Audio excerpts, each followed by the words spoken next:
आइए हम liquid solution पढ़ते हैं।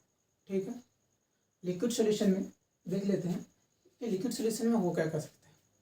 मतलब ये है कि एक बार जो हम क्या कर सकते हैं, सॉलिड को लिक्विड में डाल सकते हैं तो हो सकता है। दूसरी बार क्या कर सकते हैं, लिक्विड को लिक्विड में डालेंगे तो लिक्विड सॉल्यूशन हो सकता है। तीसरा क्या हो सकता है कि जब हम गैस को लिक्विड में डालेंगे तो भी लिक्विड सॉल्यूशन हो सकता है। ठीक है, देख लेते हैं पहले है ना, solution of solid in liquid या फिर solution of solid in liquid. ठीक है, इसको देख लेते हैं। ठीक है, तो आइए यहाँ पर एक चीज़ और हमें डिस्कस करना है कि ये सोल्युबिलिटी के बारे में। ठीक है, तो सोल्युबिलिटी के बारे में डिस्कस कर लेते हैं। ठीक है, लिखा हुआ maximum amount of solute that can be dissolve in an known quantity of solvent at certain temperature is known as solubility. ठीक, इसका मतलब क्या हुआ ये दिखाते हैं आपको।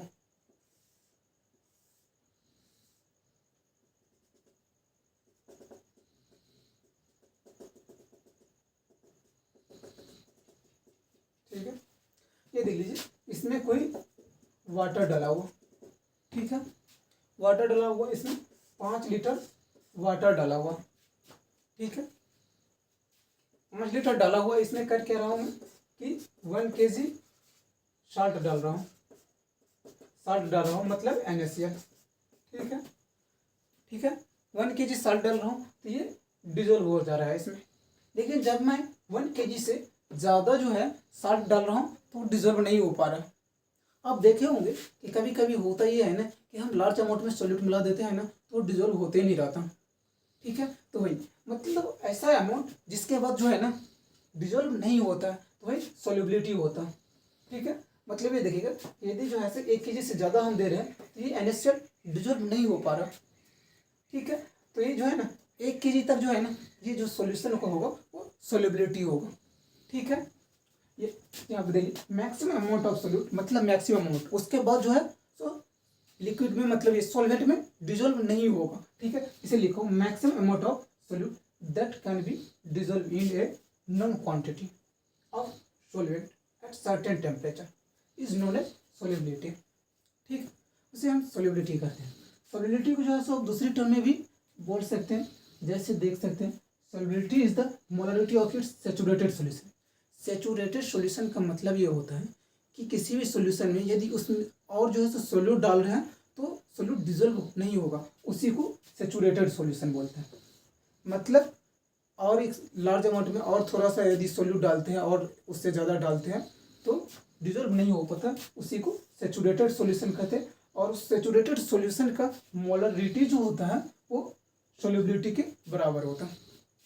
ठीक है, ये हो गया। सॉल्युबिलिटी जो of solid is affected by temperature. ठीक है, हम देख ये लेते हैं कि सॉल्युबिलिटी जो है ना सॉलिड का, ठीक है, वो टेम्परेचर के साथ कैसे अफेक्ट होता है। ठीक है, तो केस पहले सॉलिड अंडर वो एक्सोथर्मिक सॉल्युबिलिटी। पहला कि एक्सोथर्मिक वर्ड होता क्या।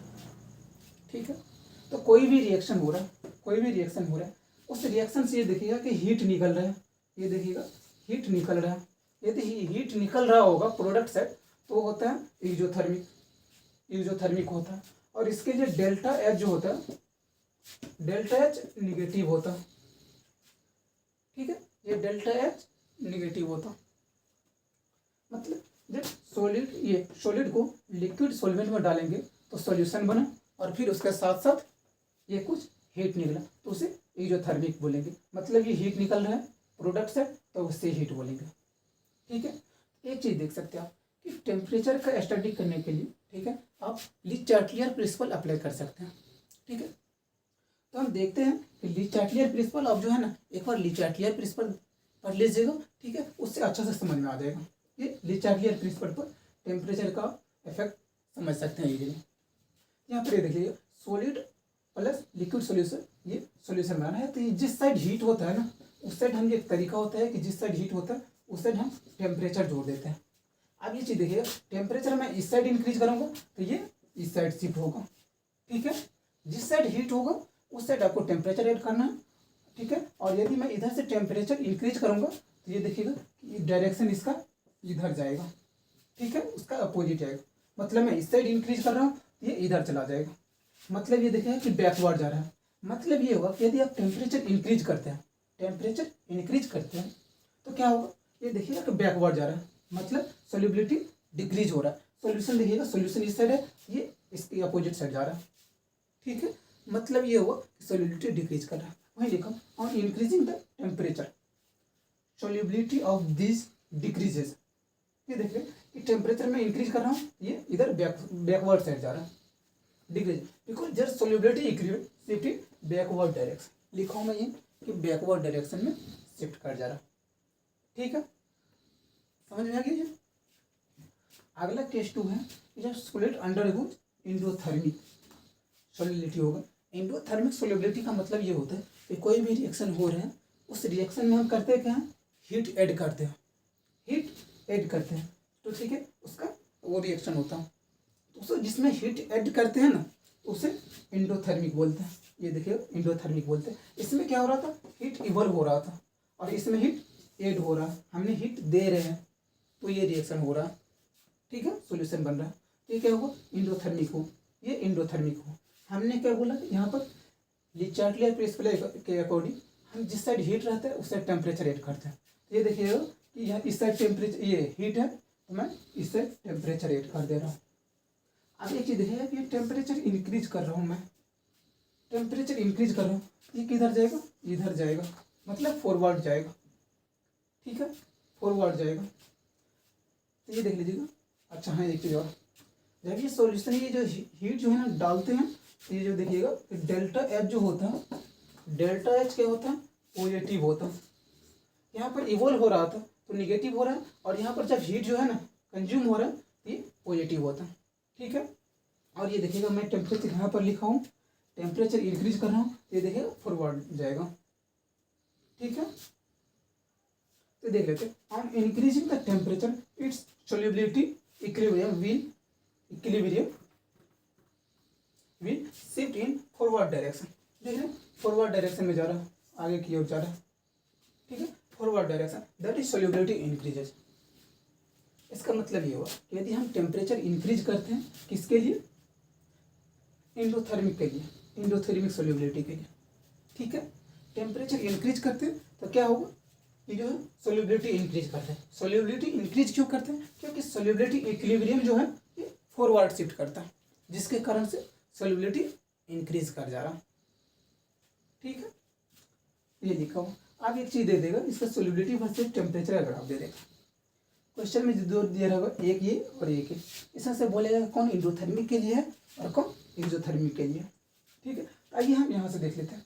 जब जो है सो एक्सोथर्मिक था, क्या था, एक्सोथर्मिक था, तो सोल्यूबिलिटी टेम्परेचर इंक्रीज करने से बैकवर्ड जा रहा था, मतलब सोल्यूबिलिटी कम हो रहा था। ये देखिएगा इनिशियली इसका सोल्यूबिलिटी यहाँ पर है, लेकिन टेम्परेचर इधर बढ़ रहा है। ठीक है, यहाँ देखिएगा सोल्यूबिलिटी नीचे आने पर ये घट रहा है, और इसमें टेम्परेचर इंक्रीज कर रहा है।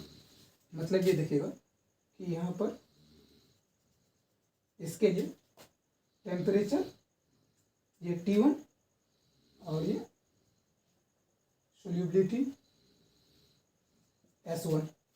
ठीक है, S1 है। अब क्या हूँ मैं, टेम्परेचर बढ़ा दिया हूँ, ये देखिएगा यहाँ पर मैं ये T2 पर आ गया हूँ, मैं T2 पर आ गया हूँ। ये देखिएगा इसका सोल्यूबिलिटी कितना आ गया, ये देखिएगा S2।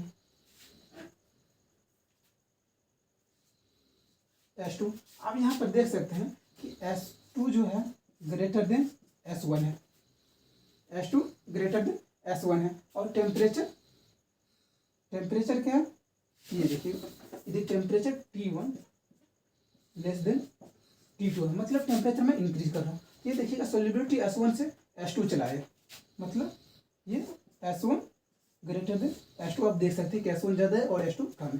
ठीक है, आ जाते हैं अब ए ग्राफ के लिए। मतलब ये हुआ कि ये बी वाला जो है, ये बी वाला किसके लिए, टेम्परेचर इंक्रीज करने पर सोल्यूबिलिटी डिक्रीज कर रहा है। मतलब ये देखिए टेम्परेचर क्या रही है, टेम्परेचर इंक्रीज करने पर सोल्यूबिलिटी डिक्रीज कर रहा था, मतलब ये हो गई एक्सोथर्मिक के लिए।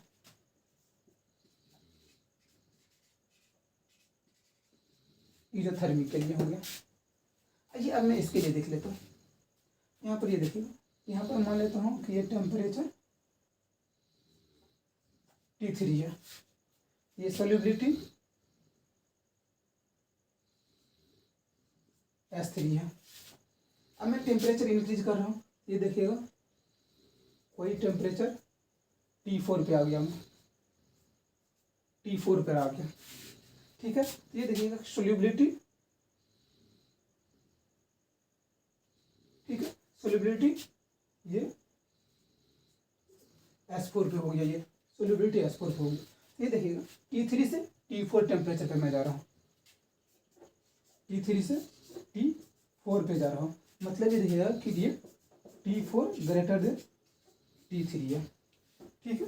तो सोल्यूबिलिटी देखिए, सोल्यूबिलिटी कहाँ से कहाँ तक चला गया, सोल्यूबिलिटी S3 से S4 गया, सोल्यूबिलिटी S3 से ये S4 गया। और आप देख सकते हैं ग्राफ में कि ये S4 जो है ग्रेटर देन S3 है, मतलब कि सोल्यूबिलिटी इंक्रीज कर रहा है। तो ये किसके लिए हो गया, ये इग्जो के लिए हो गया, इग्जोथर्मिक, इग्जोथर्मिक के लिए भी हो गया, ये सॉरी ए ग्राफ हो गया इग्जोथर्मिक के लिए।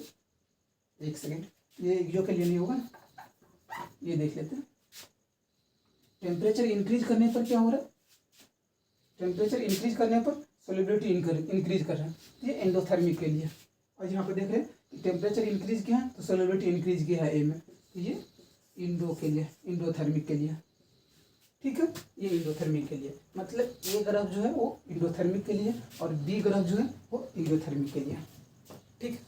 देख लेते हैं कि प्रेशर का क्या इफेक्ट आता है। देख लीजिएगा, जनरली एक्सटर्नल प्रेशर जो है वेरी लिटिल इफेक्ट और negligible effect on solubility of solid and liquid. Solid और लिक्विड के जो है ना सोल्यूबिलिटी पर जो है ना एक्सटर्नल प्रेशर का वेरी लिटिल इफेक्ट होता है या फिर निग्लेजेबल इफेक्ट होता है, ये आप याद रखें, ठीक है। क्लियर है यहाँ तक, नोट कर लीजिए। अगला हम पढ़ेंगे solution of gas in liquid.